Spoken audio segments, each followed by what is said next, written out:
Hello friends, स्वागत है आपका आपके अपने लीगल चैनल सोच पर प्रहार में। मैं हूं एडवोकेट सनी शर्मा। और दोस्तों, आज के इस वीडियो में मैं आपको एंटीसिपेटरी बेल यानी कि अग्रिम जमानत के विषय में कुछ बताने वाला हूं। साथ ही अग्रिम जमानत के विषय में माननीय सुप्रीम कोर्ट का लेटेस्ट जजमेंट भी आपके सामने रखने वाला हूं। माननीय सुप्रीम कोर्ट का इस विषय में क्या मत था और माननीय सुप्रीम कोर्ट ने अपना जो डिसीजन था वो किन चीजों को आधार मानते हुए दिया, वो सारी चीजें मैं आपको इस वीडियो में क्लियर करूंगा।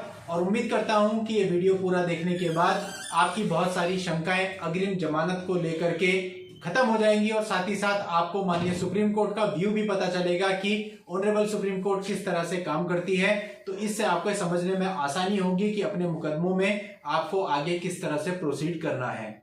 दोस्तों, आप सभी को कल मैंने एक चैनल को सब्सक्राइब करने के लिए कहा था। आप में से बहुत सारे लोगों ने उस चैनल को सब्सक्राइब किया है, उसके लिए बहुत बहुत आपका धन्यवाद। परंतु दोस्तों, मेरे से थोड़ी सी मिस्टेक हो गई थी। मैं उस चैनल का लिंक कल अपने वीडियो के डिस्क्रिप्शन में डालना भूल गया था। उसके बावजूद आप में से कई सारे लोगों ने सपोर्ट दिखाते हुए सर्च में जाके चैनल को ढूंढ करके सब्सक्राइब किया है। तो आपके इसी सपोर्ट से मेरे चैनल आज यहां तक पहुंचा है। तो दोस्तों, उस गलती को सुधारते हुए आज के इस वीडियो के नीचे मैं डिस्क्रिप्शन में उस चैनल का लिंक दे दूंगा। और आप सबसे रिक्वेस्ट है कि जिन्होंने भी उस चैनल को अभी तक सब्सक्राइब नहीं किया है, सब्सक्राइब जरूर कर लें। आने वाले भविष्य में उस चैनल पर बहुत ही बेहतरीन कंटेंट आपको उपलब्ध होगा आपकी लीगल समस्याओं से संबंधित। अब दोस्तों, वापस वीडियो में आते हैं और आगे बढ़ते हैं। दोस्तों, इस केस में जो हस्बैंड था उसने अपनी एंटीसिपेटरी बेल के लिए अप्लाई किया। हाई कोर्ट से उसकी एंटीसिपेटरी बेल खारिज कर दी गई। इसके बाद उसने supreme court of India, honourable supreme court में एंटीसिपेटरी बेल के लिए आवेदन किया। दोस्तों, इस बेंच की अध्यक्षता सीजीआई कर रहे थे, चीफ जस्टिस ऑफ इंडिया कर रहे थे। और इसमें उन्होंने बहुत सी सख्त टिप्पणियां भी करी। दोस्तों, एंटीसिपेटरी बेल के लिए जब उसने आवेदन दिया तो माननीय सुप्रीम कोर्ट ने यह देखा कि उसमें क्या क्या इल्जाम, क्या क्या आरोप महिला ने लगाए हैं। उन आधारों पर कोर्ट ने यह कहा कि भाई, आप कैसे आदमी हैं, आप अपनी वाइफ को पीटते हैं, वो भी एक क्रिकेट बैट से। और महिला ने आरोप लगाया है कि आपने उसका गला दबाने की भी कोशिश की और उसका गर्भपात भी हो गया। तो ऐसे में ये सख्त टिप्पणी की गई कि आप किस प्रकार के आदमी हैं। अब दोस्तों, जो वकील साहब थे हस्बैंड पक्ष की तरफ से, उन्होंने कहा कि शिकायती पत्र में वाइफ ने खुद ये स्वीकार किया है, खुद ये स्टेटमेंट कही है कि जो उसकी पिटाई होती थी क्रिकेट बैट से, वो उसके ससुर साहब के द्वारा की जाती थी, ना कि उसके पति के द्वारा। इस पर दोस्तों ये टिप्पणी हुई कि भाई, ससुराल में महिला की पिटाई अगर होती है तो उसके लिए प्राथमिकी पति की बनती है, यानी कि प्रथम दृष्टया पति को ही जिम्मेदार माना जाएगा। ये पति की ही जिम्मेदारी है, वही उसे ब्याह करके लाया है। चाहे मारपिटाई पति के द्वारा की जाए या पति के किसी रिश्तेदार के द्वारा, लेकिन उसके लिए रिस्पॉन्सिबल पति ही होगा। अब दोस्तों, ये सारी टिप्पणियां करते हुए सुप्रीम कोर्ट ने हस्बैंड की एंटीसिपेटरी बेल को खारिज कर दिया। अब दोस्तों, यहां पर ध्यान रखने की बात यह है कि यदि आपका भी कोई मामला चल रहा है या फिर आपके घर पे भी डिस्प्यूट होते हैं, आपको भी ऐसा लग रहा है कि आपकी जो वाइफ है वो 498A में जाके आपकी कंप्लेंट करने वाली है या उसने कंप्लेंट कर दी है और आपको फ्यूचर में बेल के लिए जाना है, तो दोस्तों यहां पर यह ध्यान रखना चाहिए हम सबको कि हमें कभी भी महिला पर हाथ नहीं उठाना है। चाहे वाइफ सही हो और चाहे गलत भी हो, उस केस में भी महिला पर हाथ नहीं उठाना है। मैंने पहले से भी कई वीडियो में आपको यह बात बताई है कि महिला पर हाथ उठाने वाले पुरुष की कैटेगरी में नहीं आते हैं। उनकी कैटेगरी अलग होती है, आप समझ चुके हैं, मैं कहना नहीं चाहूंगा। इसलिए दोस्तों, ये काम बिल्कुल नहीं करना है। आपकी वाइफ यदि आपको परेशान भी कर रही है तो आप उसको अलग तरीके से डील करो। आप उससे डाइवोर्स ले लो, आप उससे अलग जाके रह लो, या फिर आप उसको कह दो कि वो अलग जाके रहे। आप सेक्शन 9 कर दो, आप डाइवोर्स कर दो, आप काउंटर केसेस कर दो। बहुत सारे रास्ते हैं, आप लीगल वे में जाके उससे फाइट कीजिए, लेकिन एक तरीके से।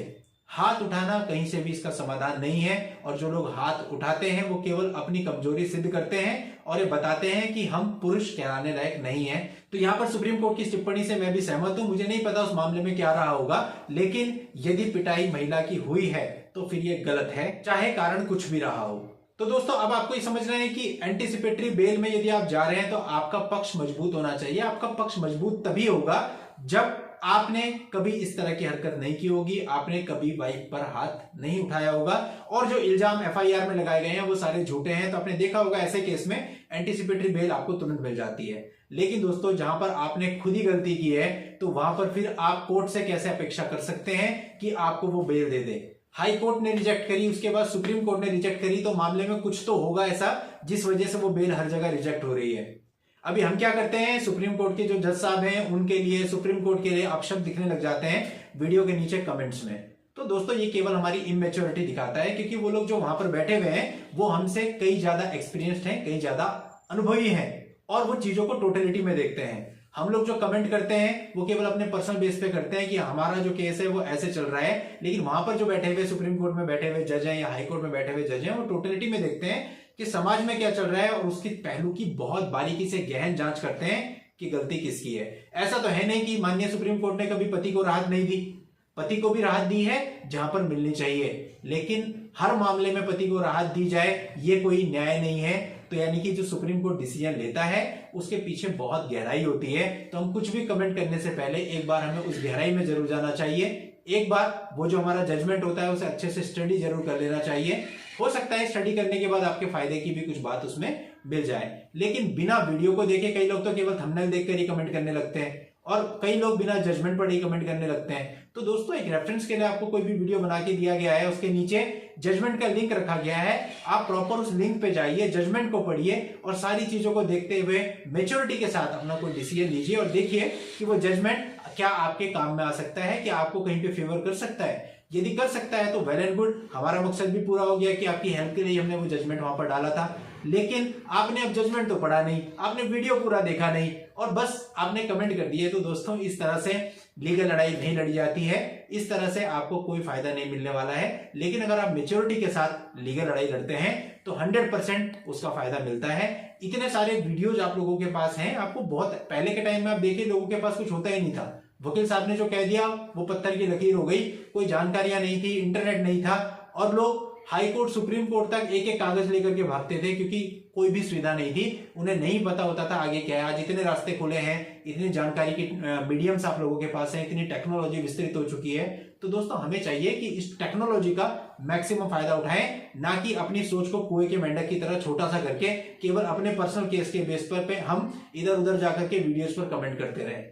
अगर आप उल्टे सीधे कहीं कमेंट्स कर रहे हैं किसी के भी चैनल पे, आप सोचिए एक तो वो बंदा जो भी आपके लिए वीडियो लेके आ रहा है वो उसमें टाइम भी लगा रहा है, सब कुछ कर रहा है। बहुत सारे तो ऐसे भी लोग हैं जिन्हें YouTube चैनल से अब तक 1 रुपए की भी अर्निंग नहीं हुई है, लेकिन वो फिर भी रोज आपके लिए वीडियो लेके आते हैं। तो दोस्तों ऐसे में हम लोग अगर इस तरह के कमेंट्स कर देते हैं तो वो लोग भी डिमोटिवेट हो जाएंगे और ऐसा होगा कि एक दिन वो भी हम लोगों के लिए वीडियो डालना बंद कर देंगे।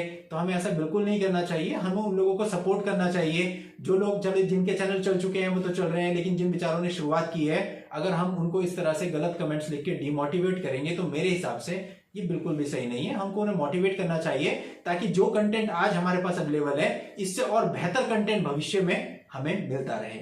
अब दोस्तों अगर आप इस जजमेंट का रेफरेंस लेना चाहते हैं तो इससे रिलेटेड जो भी लिंक मेरे पास अवेलेबल है उनको मैं इस वीडियो के नीचे डिस्क्रिप्शन में दे रहा हूं, वहां जाके आप इस पूरे जजमेंट को पढ़ सकते हैं, कॉपी या डाउनलोड कर सकते हैं। और यदि आप अपनी किसी पर्सनल प्रॉब्लम के लिए मुझसे बात करना चाहें, मुझसे राय लेना चाहें तो उसके लिए इस वीडियो के नीचे डिस्क्रिप्शन में मेरा व्हाट्सएप नंबर दिया हुआ है, उस व्हाट्सएप नंबर पर व्हाट्सएप मैसेज करके अपनी अपॉइंटमेंट बुक करके आप मुझसे बात भी कर सकते हैं।